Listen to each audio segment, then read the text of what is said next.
Amigos e amigas, vamos apresentar neste artigo o serviço de construção das estruturas de concreto da parte jusante da casa de força, os blocos C da usina de Jupiá. O bloco C da casa de força compreende a construção do conduto de saída do tubo de sucção, as lajes de suporte das instalações elétricas da usina, a plataforma dos transformadores e a estrutura da laje e cobertura da casa de força. Em continuação do bloco C da casa de força, está localizado o canal de fuga. Cada grupo gerador inclui o seu bloco C. A casa de força de Jupiá possui 16 grupos geradores. Portanto, o bloco C é repetido 16 vezes. Particularidades da casa de força da usina de Jupiá. A casa de força de Jupiá tinha uma particularidade que a distinguia das demais.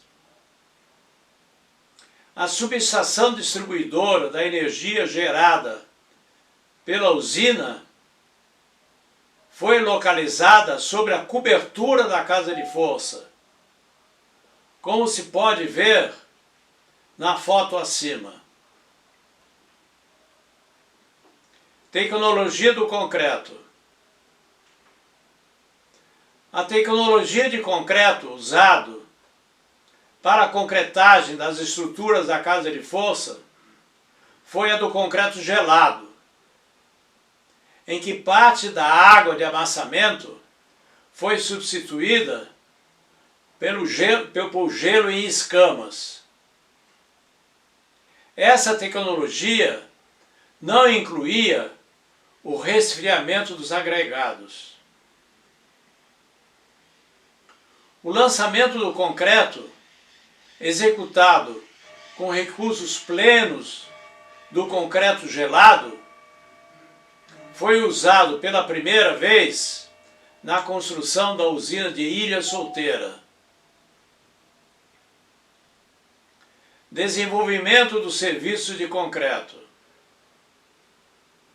Esse artigo é a continuação do artigo 28, onde descrevemos a execução da laje de fundação, do conduto de saída, do cotovelo do tubo de sucção, e que continua com o mesmo nome de tubo de sucção.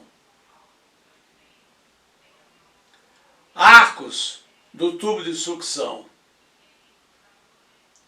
Após o término das obras civis e montagem das primeiras turbinas e geradores, as ensecadeiras e jusante da casa de força são removidas e as águas do Rio Paraná invadem o canal de fuga da usina. Antes da remoção das ensecadeiras, é necessário fechar os tubos de sucção para a água não invadir a casa de força. Os tubos de sucção das primeiras unidades são fechadas com as comportas ensecadeiras metálicas, os stop logs, previstos para a operação da usina. As unidades restantes são fechadas por meio de arcos de concreto, posicionados mais ou menos na metade da extensão do tubo de sucção. Ao concretar as paredes do tubo de sucção, é deixada uma mísula externa que servirá de apoio ao arco, a ser executado mais tarde, pouco antes da inundação do canal de fuga. Segmento do artigo 28.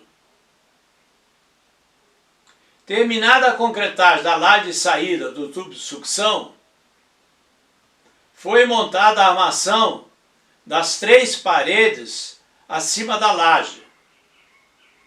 A armação montada no lugar, sem pré-armação. Na sequência da armação, foram montadas as formas das paredes, formas de madeira. As formas das paredes incluíam as mísulas inclinadas, que futuramente seriam os apoios dos arcos de fechamento dos tubos de sucção. As paredes do tubo de sucção eram concretadas em toda a sua extensão em 3 camadas, no sentido da altura, sem junta de construção longitudinal. As paredes foram concretadas com auxílio de um funil e trombas metálicas, apoiada nas armações das paredes.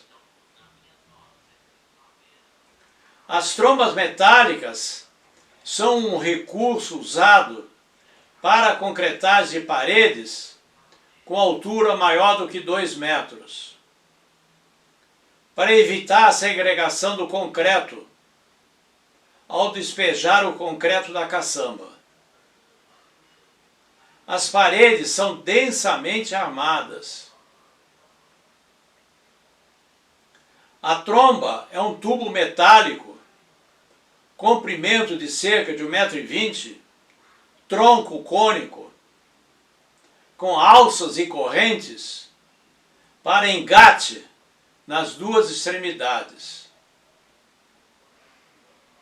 As trombas são montadas engatadas, uma seguida da outra, até completar a altura da parede de concreto, da parede a concretar. A tromba superior é engatada a um funil, onde o concreto é despejado. No caso da concretagem das paredes do tubo de sucção, a altura das trombas chegava a 3 ou 4 metros. As trombas são distribuídas ao longo da parede a concretar, uma unidade a cada 3 metros, mais ou menos. No lugar de usar trombas metálicas distribuídas ao longo da parede, podem também ser usadas trombas de borracha, presas na caçamba, utilizada no lançamento de concreto. Nesse caso, a tromba precisa ser conduzida pelas aberturas da armação para em seguida abrir a caçamba e despejar o concreto. A manta da tromba de borracha precisa ser reforçada com pelo menos 2 camadas de tela de nylon, para não rasgarem ao roçar ou enganchar na armação. Após a concretagem das 3 paredes de um tubo de sucção, era concretada a laje do teto. As paredes do tubo de sucção eram concretadas com formas planas verticais de madeira. O teto sobre as paredes tinha a forma arredondada que se encaixava sobre as paredes. A forma do teto do tubo de sucção era composta de seções, como a forma do cotovelo, que compostos formavam perfeitamente o teto do conduto. As seções da forma, compostas por tábuas nas medidas e curvaturas de projeto, foram preparadas na carpintaria. Essas seções foram transportadas para uma área especialmente preparada na área de jusante da casa de força. Naquela área foi montado um gabarito para o qual as seções foram montadas. Cada seção em sua posição de projeto. Após a montagem das seções, foi conformada a superfície externa da forma com sarrafos, tábuas e compensado, e internamente, para a escora da forma do teto, foi previsto um cimbramento tubular. O conjunto da forma, após sua montagem, foi dividido em seções volumétricas, separadas por cunhas, de tal forma que ela podia ser montada em seções no sentido longitudinal.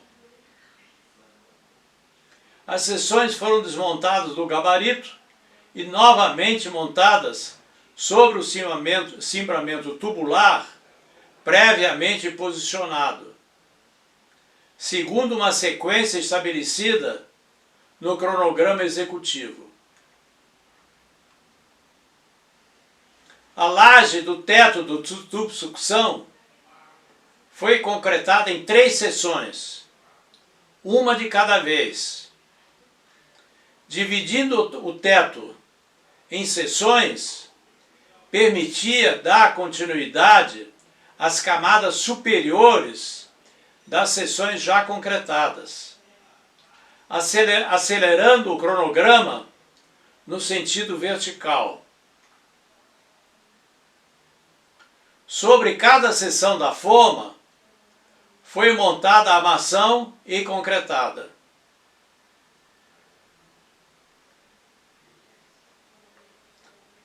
Devido à extensão do assunto, ele será continuado no próximo artigo. Caso tenha ficado alguma dúvida sobre o assunto tratado, façam suas perguntas, que responderei com o maior prazer. Deixem seu like.